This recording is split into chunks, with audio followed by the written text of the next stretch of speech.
E nessa palestra de hoje, eu vou falar sobre o método de reprogramação mental.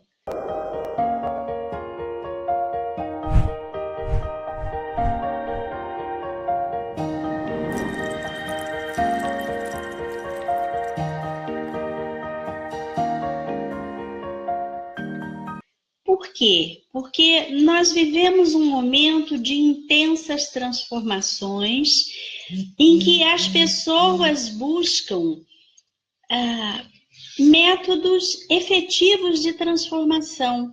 Eu tenho 31 anos de formada e observo o seguinte: se antigamente as pessoas queriam falar sobre as questões, hoje em dia elas querem transformar as situações. E o que aconteceu? Durante esse tempo todo de formação, de estudos, de atualização, eu fui percebendo que as técnicas que eu utilizava inicialmente, quando associadas, produziam um efeito potencializado. E é esse trabalho feito durante esses anos todos que eu quero hoje compartilhar com vocês. Compartilhar em especial com os profissionais das áreas de saúde e educação. E compartilhar também com vocês, clientes, que desejam fazer uma transformação positiva em termos de postura diante da vida.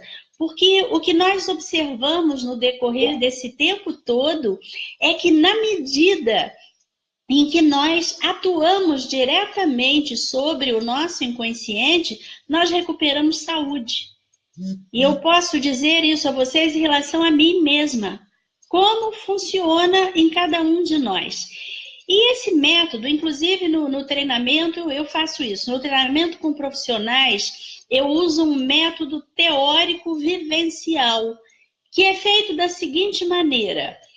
Os profissionais passam pelas técnicas, eu selecionei um conjunto de 10, 12 técnicas de transformação efetiva do inconsciente.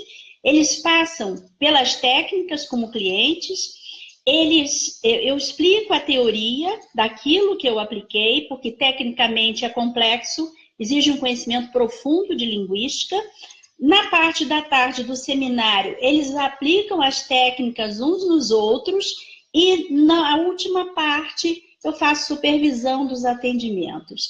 E é muito gratificante, no momento eu tenho uma turma excelente, uma turma que está muito interessada no uso dessa metodologia de trabalho direto com o inconsciente, e nós estamos vendo esse resultado. E o mais feliz desse resultado é que no final de cada seminário mensal, as alunas, já professoras, já profissionais formadas, saem satisfeitas e entusiasmadas. E isso é muito gratificante. E é preciso, porque veja bem, eu estou com 68 anos de idade, eu tenho que transmitir essas informações. E é isso que eu quero compartilhar com vocês. A princípio, eu vou falar um pouquinho desse histórico. Oi, Guilherme. Isnar está dizendo aqui que gostou do meu cabelo com franjinha. Obrigada, Isnar. Isnar é sempre bem-humorado. Mas vamos lá, isso entusiasma, viu? A franjinha nessa idade ajuda. Mas vamos brincando. Então, o que acontece dentro dessa trajetória? Eu quero falar um pouquinho, porque eu comecei a trabalhar com Gestalt terapia e na medida em que eu fui integrando conhecimentos, eu percebi esses resultados potencializados. Como é que começou essa trajetória? Na graduação, ainda na graduação, na Universidade Filho, que hoje infelizmente não existe mais, eu estudei psicologia transpessoal. Naquele momento, eu tive conhecimento do trabalho desenvolvido por Pierre Rivaio em 1975 na Universidade Federal de Minas Gerais, em que ele trabalhava com estados ampliados de consciência e também com as pesquisas desenvolvidas pelos pioneiros da física. É muito interessante que, na verdade, em todo esse movimento hoje que resulta nessa transformação de metodologia, quem começou esse movimento foram os físicos. Na verdade, não foram exatamente os psicólogos. Mas o que eu integro nesse trabalho? Em primeiro lugar, a psiconeurolinguística. O que é a psiconeurolinguística? Ela resultou de uma pesquisa feita por dois pesquisadores, o Richard Bandler e o John Grinder, que acompanharam o trabalho realizado por Gestalt terapeutas, como Frederick Pius, que foi o criador da Gestalt terapia, Virginia Satir, que era Gestalt terapeuta e trabalhava com famílias e grupos, e Milton Erickson, que tem uma história muito interessante quando nós falamos na hipnose ericksoniana, que é um dos recursos que nós utilizamos. A hipnose ericksoniana, ela não induz sono, ela induz ampliação de consciência. E quando nós induzimos essa ampliação de consciência através de um aparente relaxamento, o inconsciente é acessado e ele tem uma sabedoria. Quando eu trabalho com a sabedoria interna de cada pessoa. E essa sabedoria interna nos orienta sobre o melhor caminho de recuperação. E Milton Erickson tem uma história interessante que dos 20 aos 24 anos ele sofreu uma paralisia. E ele só podia mover os olhos e ficava na cozinha da casa, da família, observando os familiares. E como toda situação tem dois lados, algumas coisas que nos acontecem em termos de vida vêm para o nosso bem, para a nossa evolução, para o nosso conhecimento. E a partir daí ele desenvolveu esse método de indução da ampliação de consciência através dos canais sensoriais de visão, audição e sensação. Então, é interessante nós percebermos que a psiconeurolinguística, durante algum tempo, ela foi rejeitada pela psicologia, como se ela fosse um conhecimento à parte, porque, na verdade, ela se desenvolveu como uma teoria da comunicação, e é uma teoria da comunicação, mas ela foi desenvolvida sob o trabalho de profissionais de psicologia que utilizavam a abordagem da Gestalt terapia. O que a Gestalt terapia tem de interessante a nos oferecer? Em primeiro lugar, ela nos permite trabalhar com a imaginação criativa. É muito interessante como a imaginação fundamenta a possibilidade de que a gente transforme. Por quê? Porque aquilo que ocupa a nossa mente se manifesta na nossa vida. E quando uma pessoa está num estado de ampliação de consciência e começa a visualizar aquilo que é orientado através das técnicas, as técnicas dão o processo, não dão o conteúdo. Quem fornece o conteúdo é o cliente, a partir da sua história, da sua vivência. E quando nós transformamos símbolos negativos em símbolos positivos, o comportamento muda. Ao invés de nós ficarmos falando sobre os problemas, dentro dessa visão da Gestalt terapia, nós vamos trazer o problema para o presente, vamos trabalhar com os verbos no tempo presente. Por quê? Porque isso faz com que a emoção seja associada. Porque se eu for para um consultório de psicologia falar sobre os problemas que eu passo na minha vida, quanto mais eu falar sobre eles, embora eu vá desabafar, na verdade, eu vou manter aquele padrão. Eu vou ficar falando sobre, eu vou distanciar a emoção, relatar tudo aquilo e esperar que esse nível de ansiedade atravesse o que nós chamamos de mecanismos de defesa do ego, para que efetivamente eu consiga esvaziar a emoção que mantém o sintoma, que dificulta o relacionamento. E esse é um processo mais demorado.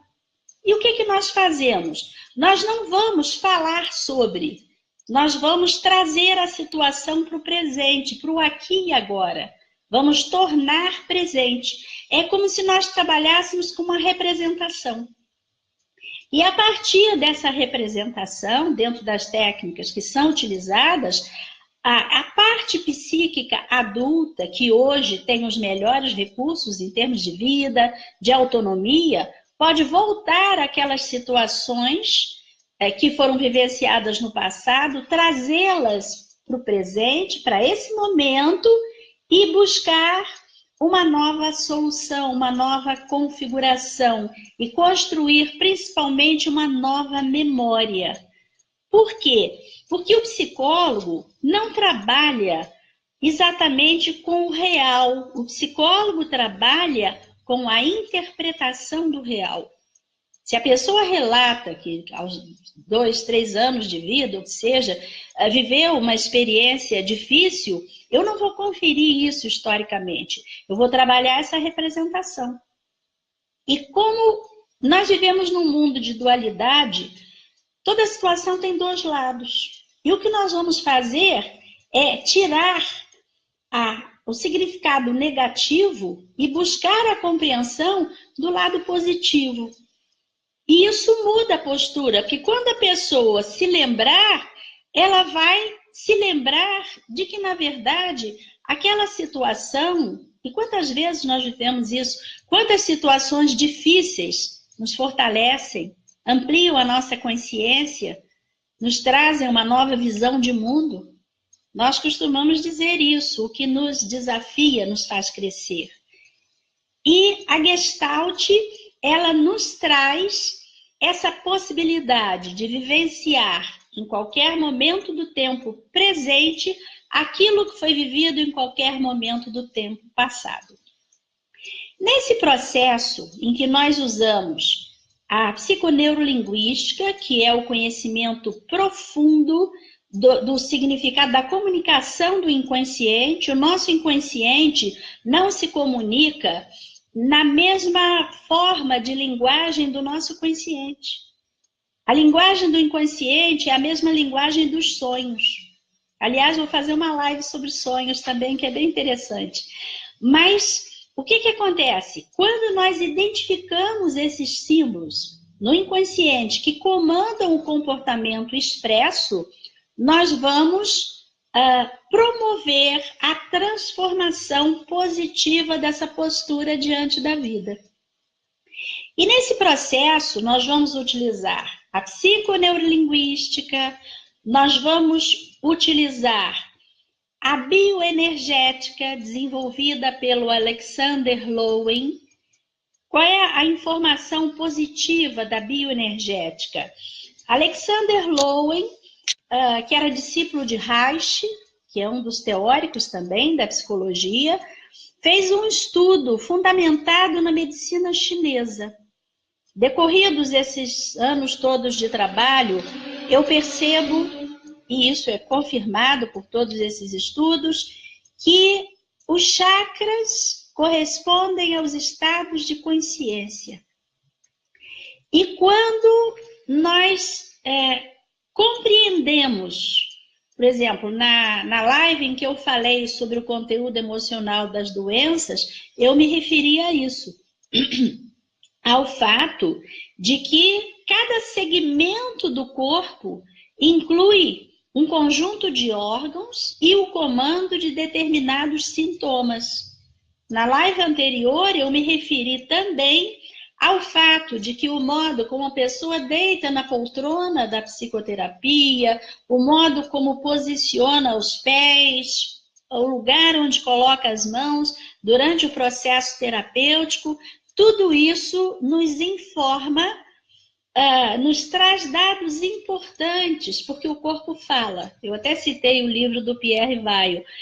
E conforme nós juntamos essas informações, a linguagem específica do inconsciente, o método de uso da visualização criativa, a informação da bioenergética sobre a linguagem do corpo e sobre os sintomas. E a isso acrescentamos o conhecimento desenvolvido por Pierre Weil, que foi o primeiro reitor da Unipaz, que faleceu em 2009 e nos deixou um legado enorme.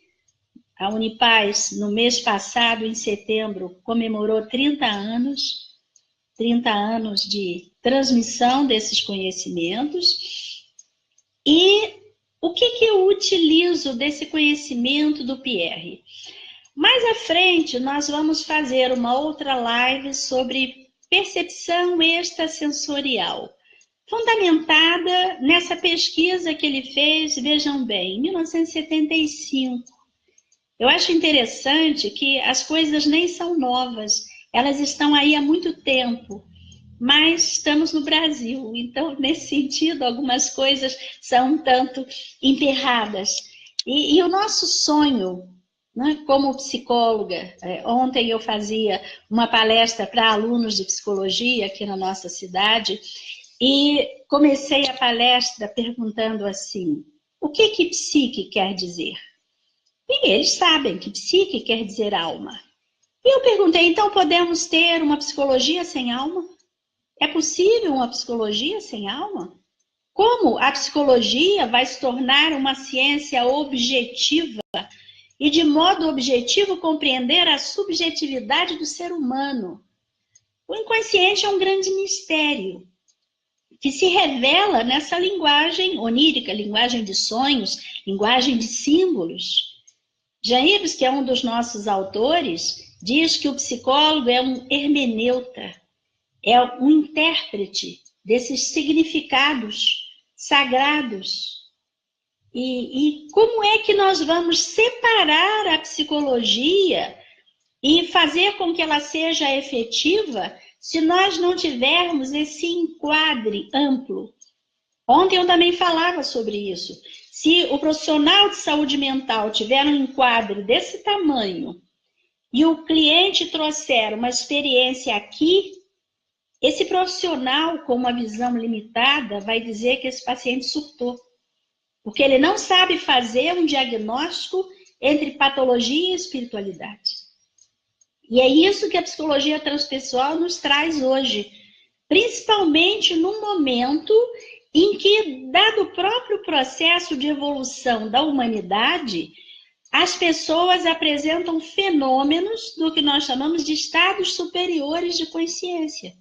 Fenômenos de regressão no tempo.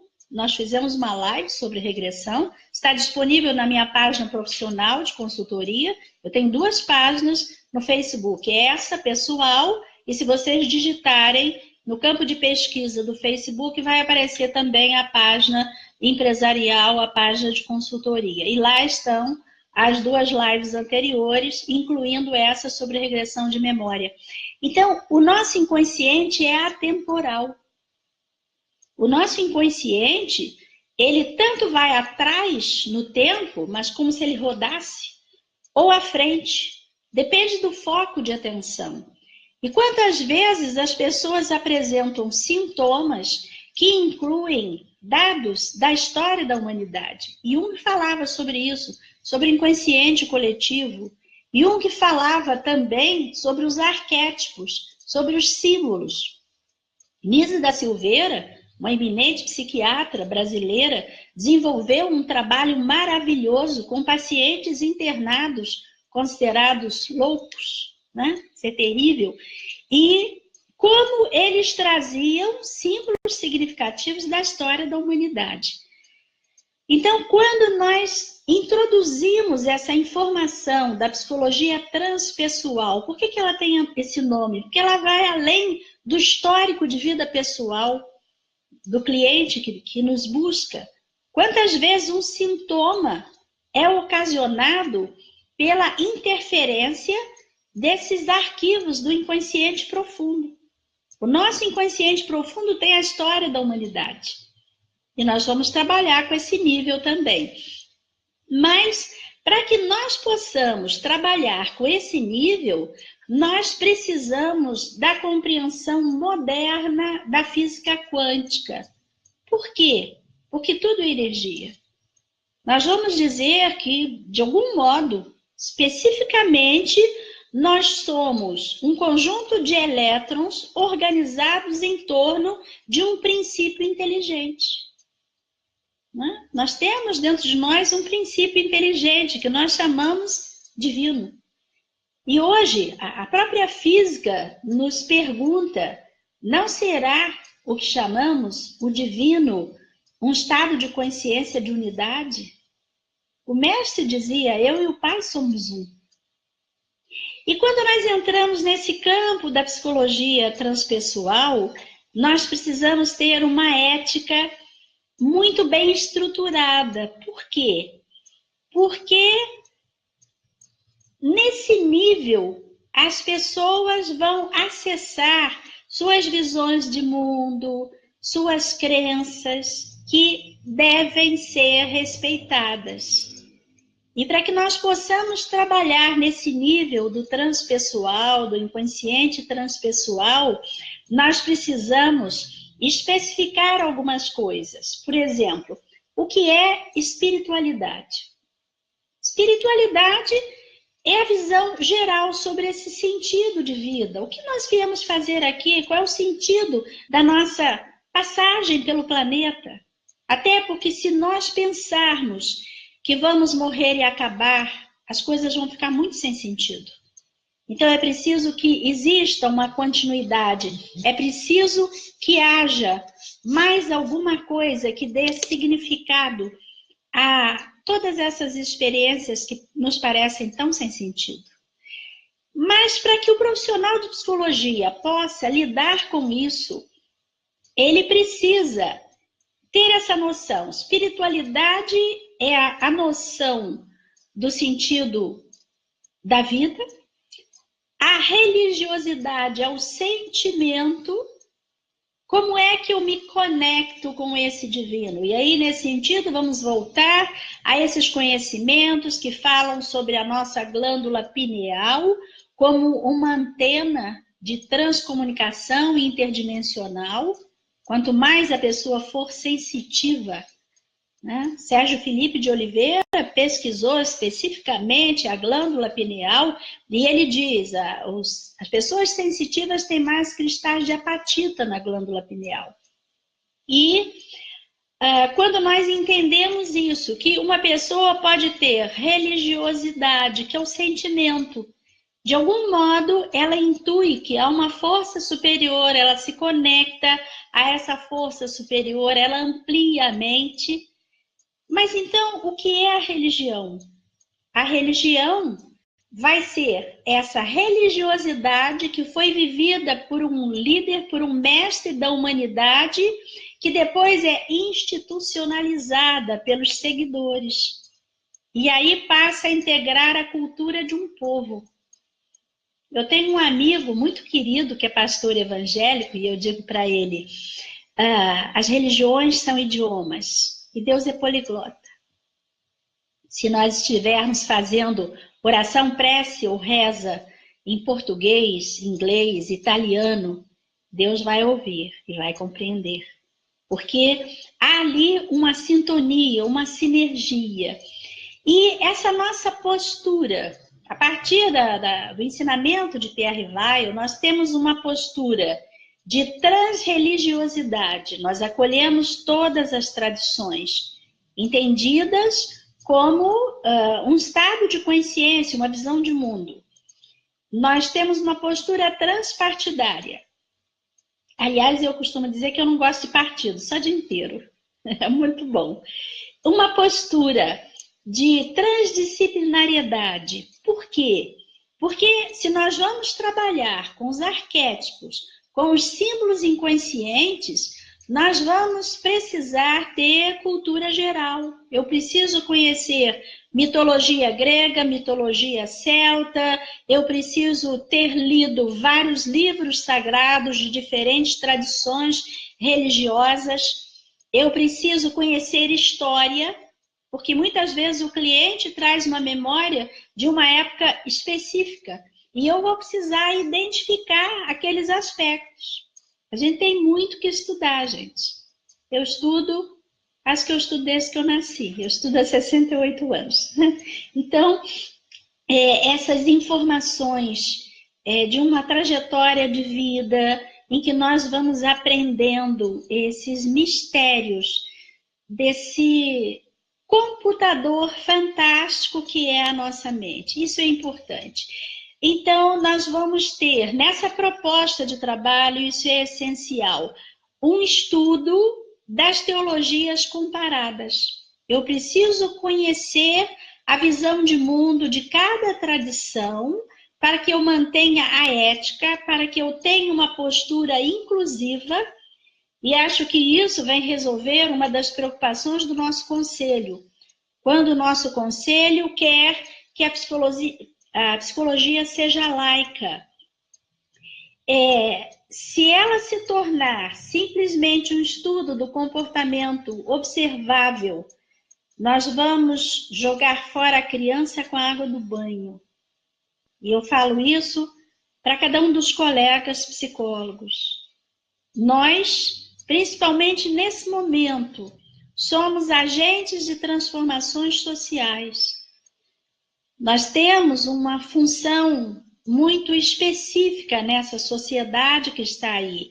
E veja bem, está se tentando dar um salto da medicina para a espiritualidade. E essa ponte entre medicina e espiritualidade é a psicologia. Porque psique é alma. Porque a medicina trabalha com o hardware, trabalha com o organismo, os processos bioquímicos. A medicina cuida da saúde a partir do bioquímico. A psicologia trabalha com o software, com os programas. Na verdade, nós somos reprogramadores. Quando nós buscamos acessar esse computador fantástico que é a nossa mente e otimizar, desfragmentar, jogar fora memórias que não têm mais utilidade, jogar fora principalmente os medos, as raivas, as tristezas, as dores emocionais, as culpas. Por quê? Porque elas nos envelhecem, porque elas nos trazem doenças, porque elas nos levam para o passado. É como se no decorrer do nosso processo evolutivo ao longo do tempo, nós deixássemos um pouquinho da nossa energia em cada situação não resolvida. Gestalt é um termo alemão que tem esse sentido de fechamento. E é isso que nós fazemos nessa metodologia. Nós vamos pegar as situações em aberto, nós vamos pegar as despedidas que não foram feitas em relação aos entes queridos que partiram, porque nós precisamos transformar sentimento de perda em boas lembranças. Porque isso vai manter a nossa saúde. Nós precisamos transformar tristeza em alegria. Nós precisamos transformar culpa em auto-perdão, em absolvição. Nós precisamos transformar medo em alegria, raiva em compreensão. Por que nós sentimos raiva das pessoas? Quando nós não entendemos por que elas agiram diferente das nossas expectativas. Então, quando é que nós sentimos dor emocional? Quando nós não compreendemos o significado da experiência. Porque quando nós compreendemos, nós ressignificamos. Por exemplo, eu costumo utilizar muito essa lembrança que vocês devem ter também, da menina que foi abandonada, boiando num plástico na Lagoa da Pampulha, em Belo Horizonte. O que nós podemos dizer de positivo para essa criança que hoje tem mais idade, talvez seja até adulta? Eu posso dizer assim para ela: como você foi forte, você gritou alto, gritou pela vida, você quis viver, porque se não quisesse, teria se afogado. Quais são as chances de um bebê boiando num plástico sobreviver? E o mesmo eu posso dizer para as crianças, por exemplo, que nasceram prematuras, que passaram por situações em que, por exemplo, a mãe teve um apendicite e teve que operar e retirar a criança com 6 meses de gestação, e que, aliás, hoje é uma linda adolescente, né? E nós temos o hábito, veja bem, como se diz isso em relação aos prematuros, não é? Essa ideia assim, fulano é prematuro. Tem duas coisas que nós não podemos ser ao longo do tempo: prematuros e órfãos. Órfãos só podem ser órfãos até os 18 anos de vida. Depois disso, depois de adultos, não podemos mais viver na orfandade. Por quê? Porque esse adulto vai assumir a responsabilidade pela vida. Esse adulto vai cuidar dessa criança interna, vai aprender a atender às necessidades emocionais dessa criança interna. Essa é uma das técnicas que nós utilizamos no processo de reprogramação mental. E com essa visão ampla da física, das tradições, nós vamos aplicar esse método, que é feito de um modo muito simples. Na primeira sessão é feita a anamnese, que é a entrevista diagnóstica, e já é aplicada uma técnica para a identificação da dinâmica psíquica, em que nós queremos saber qual é o quantitativo de potencial e qual o quantitativo de impedimento. Nós queremos saber essa relação de conflito. E isso nos é dado através de símbolos específicos que emergem através dessa primeira técnica. Na segunda técnica, nós trabalhamos regressão à infância. Para que vocês possam ter uma ideia, em 1000 pessoas, 10 não têm problemas de infância. E como essas questões mal resolvidas do período de formação da estrutura de personalidade ou da adolescência, que são as duas etapas que nós reprogramamos, como a liberação dessas cargas emocionais e a mudança desses significados resgata a alegria. Por quê? Porque o bebê em nós é aquele que busca o contato, o aconchego. Quantas pessoas não abraçam porque não foram abraçadas? O que é a criança em nós? É a nossa criatividade, é a nossa parte psíquica que brinca, que é alegre e que pode estar presente dentro do adulto que nós somos. O que é o nosso adolescente? É a parte que questiona, é a parte que expande fronteiras de familiaridade, é a parte que se lança. E nós precisamos, no decorrer da vida, nos lançarmos em novas situações, mudanças de cidade ou de país, como muitas pessoas estão fazendo nesse momento, e isso é necessário. E quem é a parte adulta? Essa parte que avalia, pondera e decide. Quando essas partes estão funcionando de modo integrado e integral, nós vamos agir com mais sabedoria e mais harmonia.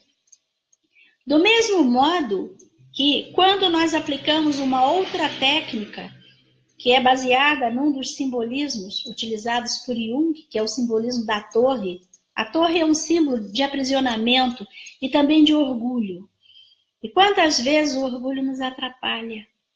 E quantas vezes nós somos aprisionados por nossas crenças autolimitantes? Essa é uma técnica, então, para soltar potenciais. E quando nós trabalhamos uma outra técnica também fundamentada no conhecimento de Jung, que é a técnica das 4 funções psíquicas: razão, emoção, sensação e intuição. Nesse momento eu pergunto a vocês estão utilizando as 4 funções? Porque todos nós temos glândula pineal, todos nós temos glândula hipófise. Mas será que nós utilizamos? Ontem eu perguntava isso aos alunos: quantos sentidos tem o ser humano? Porque nos disseram que nós temos 5 sentidos: visão, audição, olfato, tato e paladar. Mas nós temos mais intuição e transcendência, nós temos 7 sentidos. Será que nós utilizamos os 7 sentidos? Porque quando nós utilizamos, as nossas escolhas vão ser mais estruturadas. Por exemplo, até em situações simples. Vamos dizer que a pessoa resolva comprar pintar a casa. Vamos pegar um exemplo bem simples. A pessoa resolveu pintar a casa. A intuição vai dizer, daqui a 2, 3 anos a pintura estará velha, porque tudo na vida passa. Não constrói a tua vida sobre a ponte. Então aqui nós trabalhamos o desapego. E muitas vezes a nossa dificuldade de escolha vem a partir desse apego. Aí eu fico agarrada às situações. Muitas vezes eu digo, olha, quem tem raízes é árvore. Seres humanos têm pernas para caminhar. E nós precisamos confiar, descer com o universo e nos soltar. E a intuição faz isso, porque ela vai à frente no tempo. Ela tem uma percepção atemporal. Então, nesse sentido, a minha intuição vai simplificar as coisas, vai minimizar. A minha emoção vai dizer assim, mas eu quero gostar da cor que eu vou comprar. A sensação vai dizer que traga uma boa sensação para quem mora em lugares quentes, que seja uma cor fria, uma cor fresca, que traga uma boa sensação. E a razão vai dizer assim, quanto custa a lata de tinta? E essa escolha é uma escolha otimizada. E quantos vocês fazem escolhas otimizadas em suas vidas? E quantos profissionais de psiquiatria, de psicologia, de fonoaudiologia, de terapia ocupacional, serviço social, fisioterapia, essa metodologia ela serve para todos os profissionais da área de saúde e educação, médicos. Como os médicos precisam, nesse momento, dessas informações na relação médico-paciente, porque falta psicólogo nos hospitais. Faltam psicólogos trabalhando com grupos de hipertensos, grupos de diabéticos, grupos de soropositivos, grupos de pessoas que vivem situações de perda, grupos de pessoas que passam por amputações. Essas técnicas permitem a dessensibilização de experiências traumáticas, trabalhos emergenciais. Nós fizemos isso aqui em Nova Friburgo em 2011, quando tivemos aquela tempestade em janeiro de 2011. E desenvolvemos um programa chamado PRODET, Programa de Dessensibilização de Experiência Traumática, em que nós utilizamos uma técnica chamada técnica de universo linguístico para trabalhar o significado da perda, porque aqui morreram mais de 2.000 pessoas naquele episódio, né? Que já ficou, já se tornou passado. Essa cidade é maravilhosa, nós amamos essa cidade e isso é passado. Mas naquele momento precisamos fazer. Por quê? Porque se essas memórias ficam presentes, elas trazem sofrimento. E nesse processo em que nós vamos aplicando essas técnicas, por exemplo, nós vamos trabalhar também técnicas ligadas à vocação, à escolha profissional.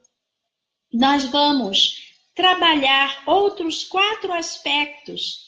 O nosso conjunto de regras, que nós chamamos de pai internalizado, o nosso lado adulto, como eu disse, que avalia, pondera e decide, o nosso lado adolescente, que amplia fronteiras, e o nosso lado criança. E quantas vezes a nossa criança interna precisa de cuidados especiais, precisa de complementação emocional por aquilo que não foi atendido. O colo que faltou para o bebê, as explicações que faltaram para a criança, o desenvolvimento de estratégias, a sinalização de qualidades, como isso é importante, porque desenvolve a autoestima.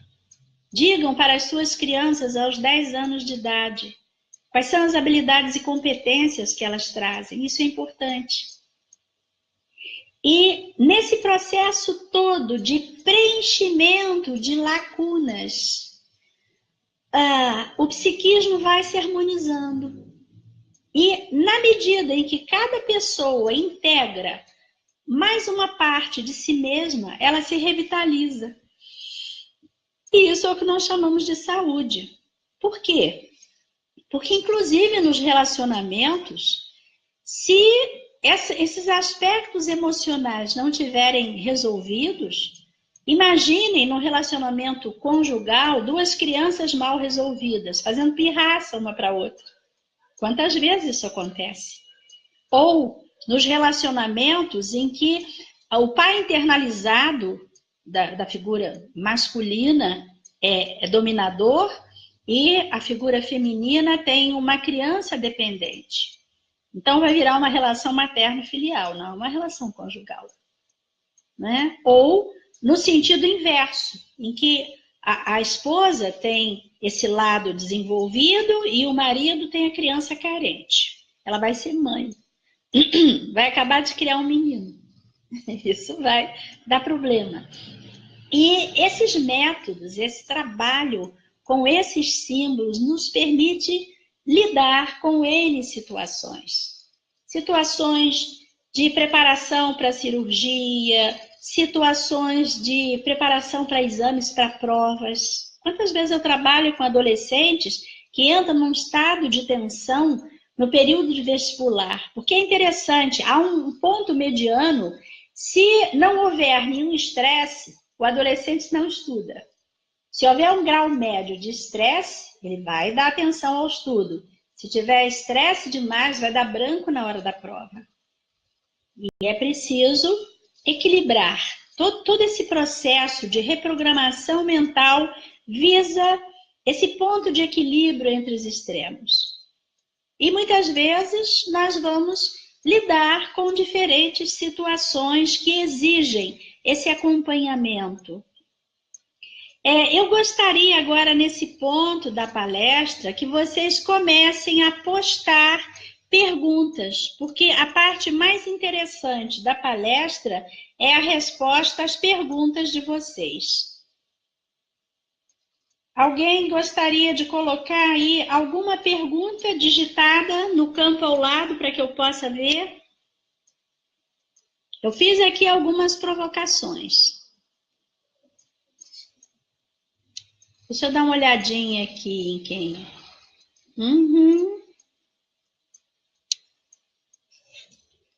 Tem várias pessoas assistindo nesse momento. Eu vou colocar aqui vocês...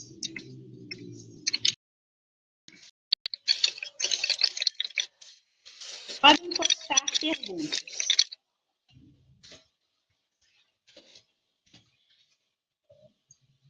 Temos uma primeira pergunta.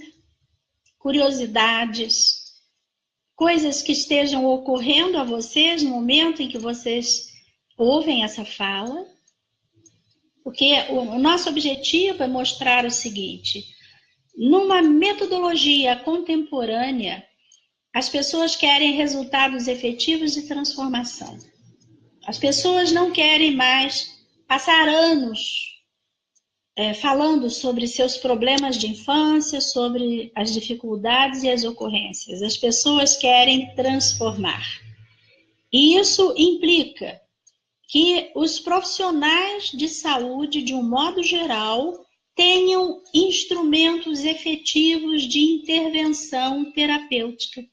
Isso é válido também para os professores e professoras que hoje vivem em sala de aula a emergência da estrutura que falta na nossa sociedade. No próximo ano, a gente deve começar a falar sobre a questão da educação também. E o que nós observamos? A nossa sociedade tem 3 instâncias básicas: a família, a escola e a igreja.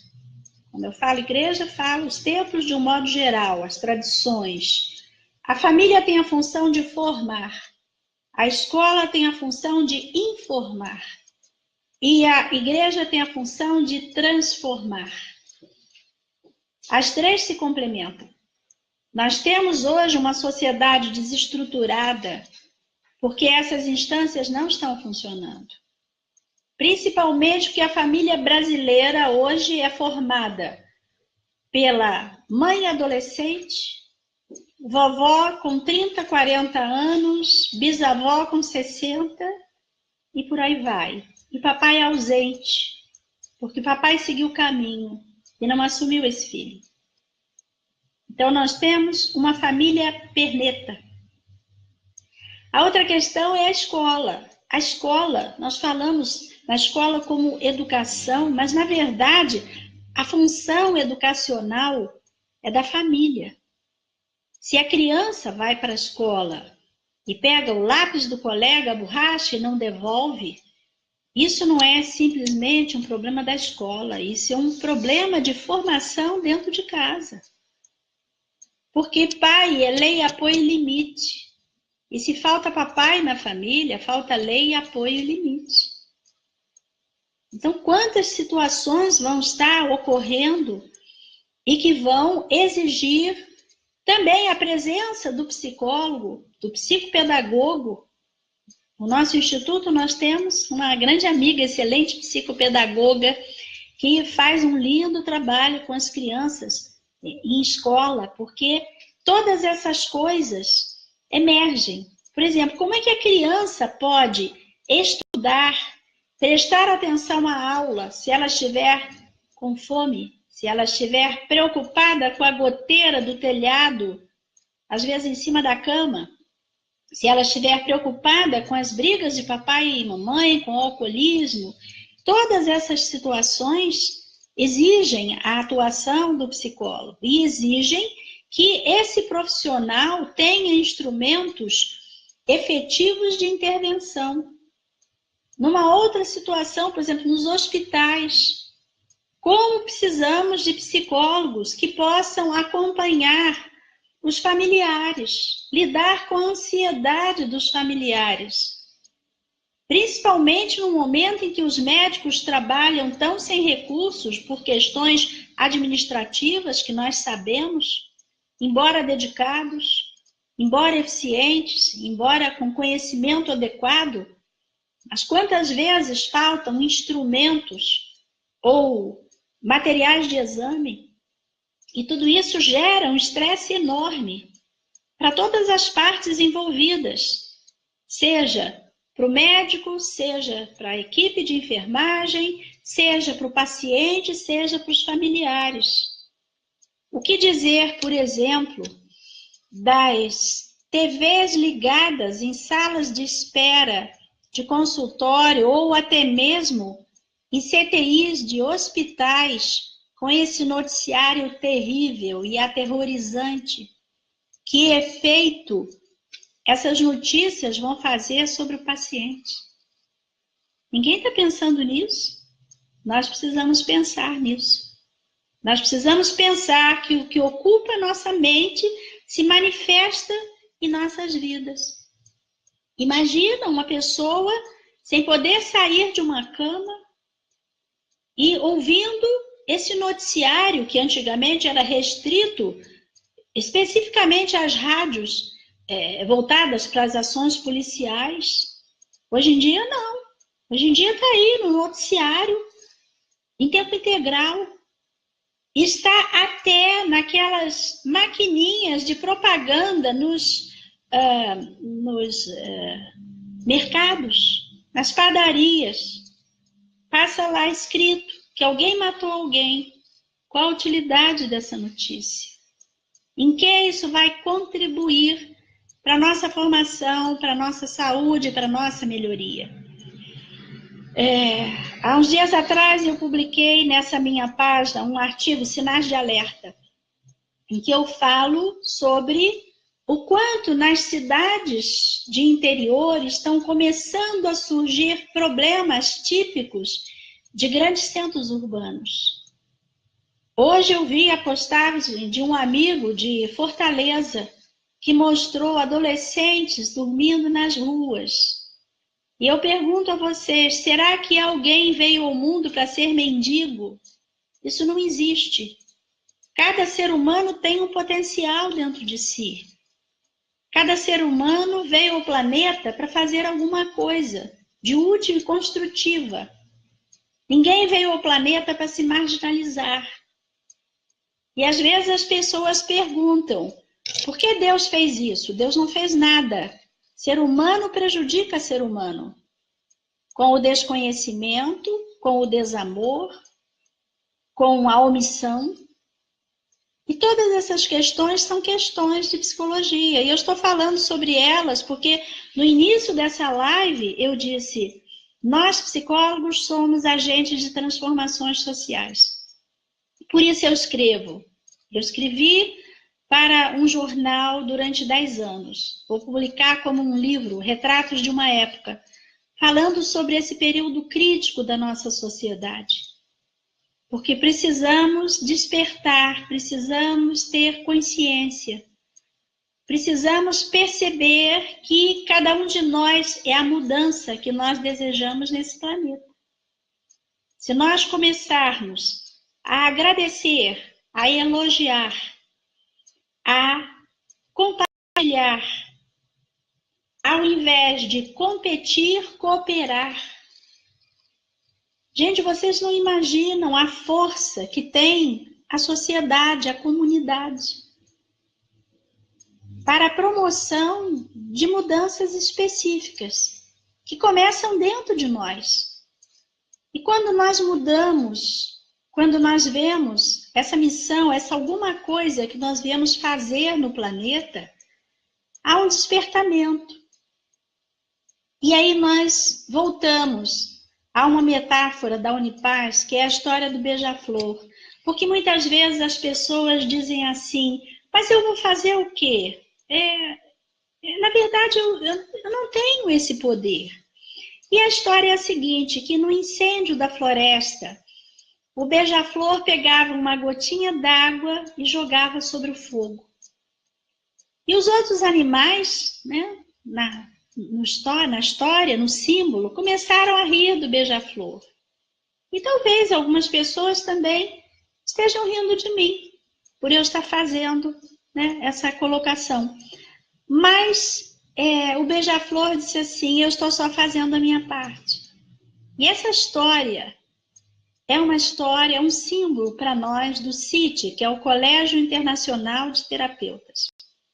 Nós temos alguns projetos bem interessantes para o próximo ano, através de workshops, de vivências, em que nós podemos nos tornar esses agentes de transformação social como terapeutas do CIT.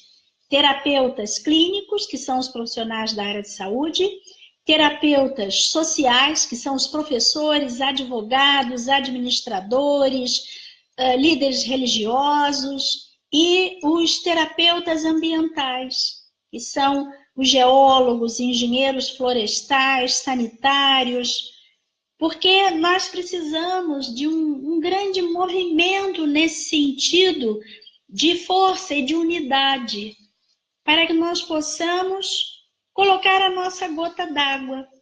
Nós não vamos mudar o planeta, mas nós podemos fazer uma diferença significativa, primeiro dentro de cada um de nós, em segundo lugar na nossa família. Qual é a nossa função na família? Gente, família é tão importante, família é preciosa. No nosso convívio com os amigos são preciosos. Amigos são um bem maravilhoso. Quantos amigos nesse momento estão aqui assistindo essa live? E quando nós fazemos isso, nós agregamos força, motivação, vontade. E podemos fazer algumas mudanças no nosso ambiente de trabalho, na empresa, na clínica, onde quer que seja. E quando nós fazemos isso, nós começamos a mudar o pensamento de uma cidade. E interessante que podemos parar por aí. Porque se nesse momento, cada um de vocês que está ouvindo essa fala, procurar perceber o que vocês podem mudar no seu âmbito de ação, na sua cidade, e se a sua cidade muda, e a minha cidade muda, e se cada cidade desse nosso Brasil muda, o nosso Brasil muda. Ontem na palestra alguém disse que a minha fala a descrição era um pouco romântica. Talvez seja, mas na verdade, se nós pensarmos que o amor é a energia que sustenta a vida e os universos, se nós pensarmos no exemplo do amor materno, que é o amor mais próximo que nós temos do amor divino, e se nós nos lembrarmos que muitas vezes mães que não sabem nadar se atiram ao rio para tirar o filho, essa força, É essa postura que vai fazer a diferença e que vai nos permitir que sejamos a diferença que nós queremos para o nosso planeta. E eu quero terminar essa fala de hoje. Nós temos mais aqui 5 minutos. Eu peço que vocês continuem escrevendo suas perguntas, porque depois eu vou postar as respostas. E quero deixar aqui essa reflexão, porque muitas vezes é interessante o índice de depressão é muito alto. O que é depressão? É um sentimento de impotência diante daquilo que nós não sabemos como modificar, ou às vezes não podemos. Mas quantas vezes nós podemos e não sabemos como? E se nós descobrirmos como, nós vamos seguir adiante. Nós vamos usar a sabedoria do rio, vamos passar por onde dá. E vamos chegar ao nosso destino. E destino não é uma tabuleta pendurada no nosso pescoço. Destino é uma meta. E viemos destinados à evolução. Você que está aí nesse momento ouvindo, veio a vida para um propósito, que é a sua autorrealização. E eu pergunto nesse momento, você está sendo quem você veio ser? Você está se realizando?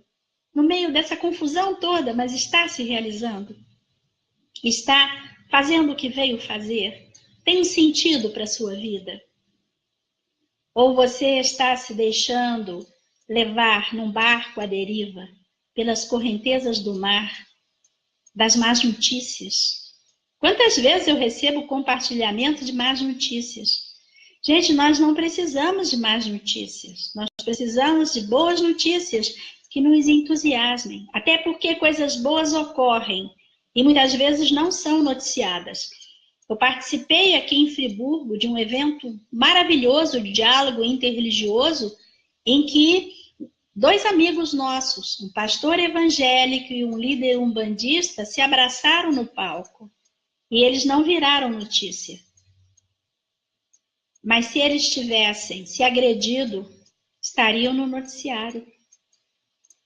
E nós precisamos então perguntar que sociedade é essa que nós temos, que privilegia o negativo, mas não nutre o positivo.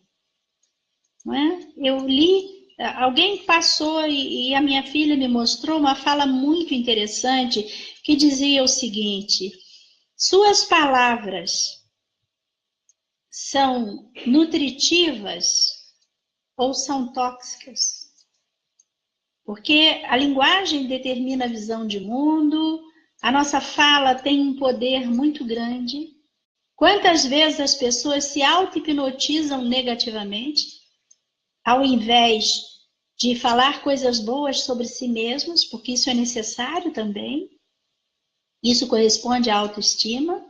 E isso é possível quando, através desse processo simples de reprogramação, nós abrimos essa caixinha do inconsciente, vamos tirar fora as tristezas, os medos, as raivas, as culpas, as dores, polarizar a energia positivamente para que a pessoa retome o sentido de vida, o ânimo e a realização.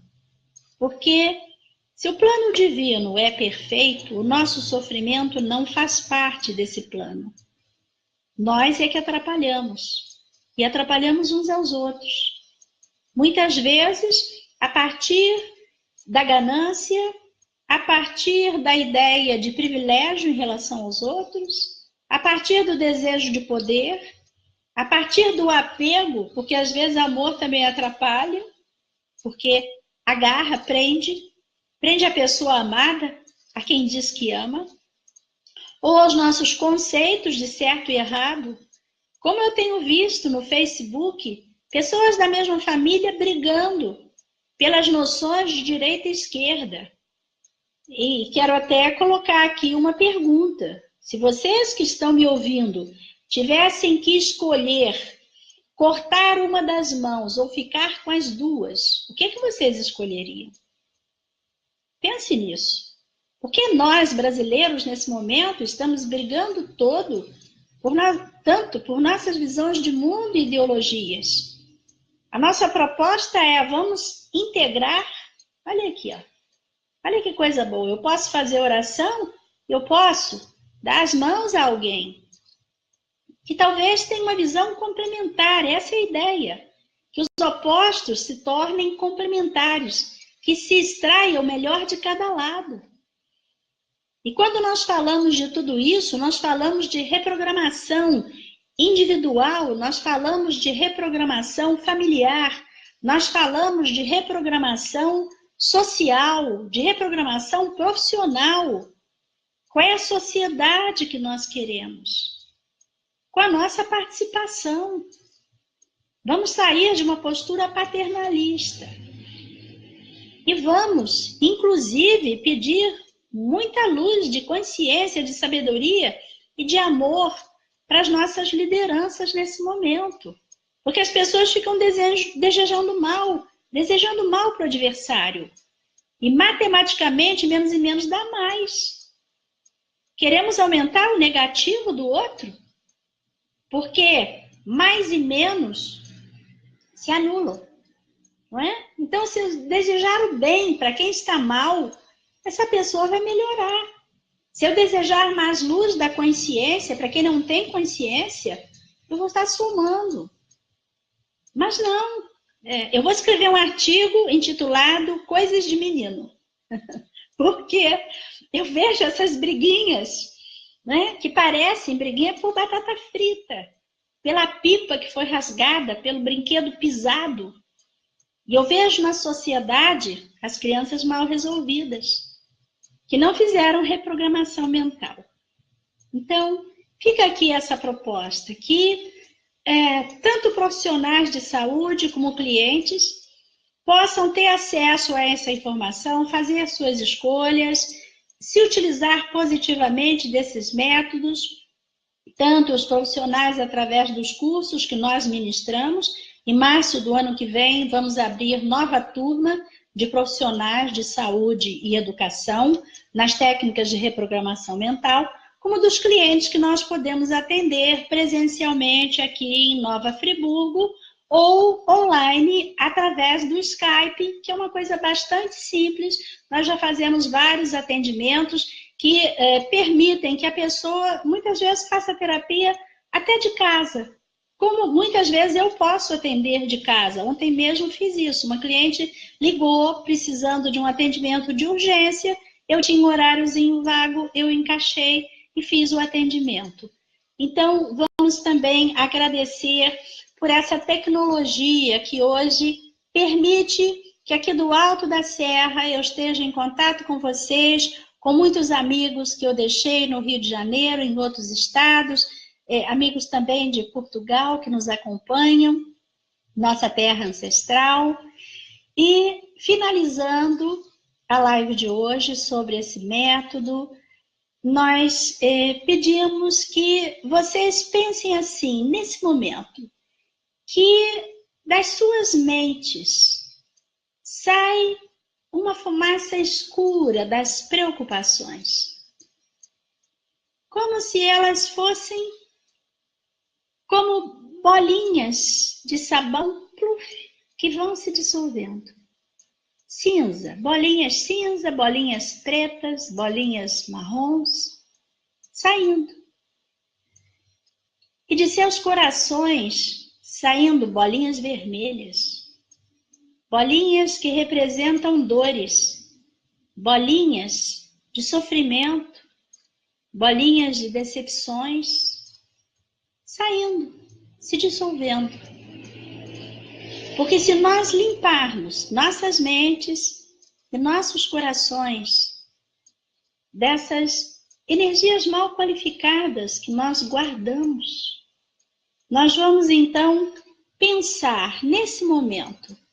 Você que pensou nas bolinhas dos pensamentos negativos que saíam. Agora pense numa cor positiva que entra. E perceba que essa cor ocupa o espaço onde antes estava o negativismo, o pessimismo, a preocupação. E faça a mesma coisa em relação ao seu coração. Qual é a cor que cura o seu coração nesse momento? Pense nessa cor. Inspire profundamente essa cor. Se preencha com ela. Visualize essa cor percorrendo a sua circulação, alcançando o centro energético de cada célula, trazendo cura ao seu organismo. Visualize a doença saindo e a saúde entrando.